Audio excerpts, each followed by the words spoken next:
मैंने कहा नीचे गिरा हुआ, मेरे को लगा बिल्डिंग में नीचे कहीं गए होंगे, मिल गया होगा। जैसे बचपन में हम नहीं होते थे, काला चश्मा मिल गया तो पहन लिया भाई साहब स्टार्ट, उसमें पावर है नहीं है। मैंने कहा नीचे गिरा हुआ मिला, कह रहे हाँ यहीं कहीं था, इनको मिला। अब वो मेरे पापा के अंदर ये भी हरकतें हैं, मेरी मम्मी के भी चश्मा है, मेरी मम्मी के पास का चश्मा है, मेरे पापा का दूर का चश्मा है, मतलब दूर का नहीं दिखाई देता पापा को। मेरे पापा चश्मा पहन रखा, किसका हाथ में क्या आ जाए भाई पहन लेंगे। उनके यहाँ पे शायद में चश्मे के साइड में बेलन पड़ा, बेलन लगा के बैठ जाएंगे, कहेंगे दिख नहीं रहा, एक बार नहीं देखेंगे क्या पहन रहे हैं। ठीक है, उनकी आधी आंख इसलिए खराब हो गई, क्यों? क्योंकि वो मम्मी का पास वाला चश्मा पहनते हैं, दोनों का गोल्डन फ्रेम है, एक बार नहीं देखेंगे भाई कि मम्मी का ना बाइफोकल है, ठीक है, कि पास वाला दिक्कत नहीं नहीं नहीं, चश्मा मीन चश्मा पहन के बैठे पड़े, आंखें दर्द हो रही है, सर दर्द हो रहा है और सबको तंग कर रहे हैं।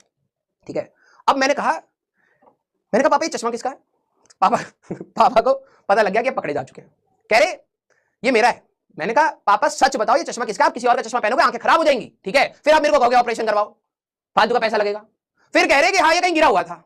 मैंने कहा यार ये कैसा व्यक्ति है? मैंने कहा पापा आप साइंस के स्टूडेंट रह चुके हैं, आपने ऑप्टिक्स पढ़ी हुई है, आपको सब सारी चीजें पता है, मतलब एक बार मतलब सोचो तो आप अपने शरीर के साथ क्या कर रहे हो। ठीक है, और ये पूरी चीजें बोलते समय एक बार भी उनके अंदर ये नहीं हुआ कि भाई यहाँ पे उतार के चश्मा नीचे रख दूं और अपना वाला मांग लूं ना, पहन के बता रहे हैं कि नहीं यार बस सर दर्द हो रहा है, दिख तो यहां से भी रहा है, बस सर दर्द हो रहा है।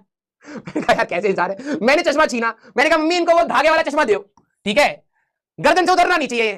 हाँ, और जैसे आजकल के तो भाई साहब चश्मों पे ऐसे लिखा आता है ना, जैसे आजकल के चश्मों पे लिखा आता है स्वैग, मैंने कहा भाई साहब मार्केट से महंगा चश्मा लाओ, हाँ, और ब्लेड से ये सारी चीजें खुरच दो, यहां लिखो पापा। ठीक है, यहां लिखो पापा और इनके गर्दन में डालिए पहले। हाँ भाई साहब ये तो इंसान कुछ भी पहन सकता है, और एक बार भी नहीं कह रहे कि भाई साहब कि ये चश्मा किसी और का। मैं 2-3 बार पूछा, बिल्कुल कन्विक्शन के साथ झूठ बोल रहे हैं। ठीक है, फिर मैं आज चश्मा लेके आया, फिर मैंने हर्ष को फोन किया, आज 100% सही कहानी है। मैंने आज हर्ष को फोन किया ऑफिस में आने के बाद, मैंने कहा भाई तुम्हारा चश्मा मिल गया। कह रहा देखा मैंने कहा था तुम्हारे घर पे ही है। मैंने कहा कि तू गैस मार कि कहां मिला होगा, तो कह रहा बेड के नीचे गिरा होगा पीछे की साइड। मैंने कहा भाई जितना घटिया गैस मार सकता है उतना घटिया गैस मार ले। ठीक है, उसने बहुत कुछ बोला, आटे की थैली के अंदर गिर गया होगा, चूहा लेके भाग, जितना घटिया सोच सकता था वो दूर दूर तक पास नहीं पहुंचा।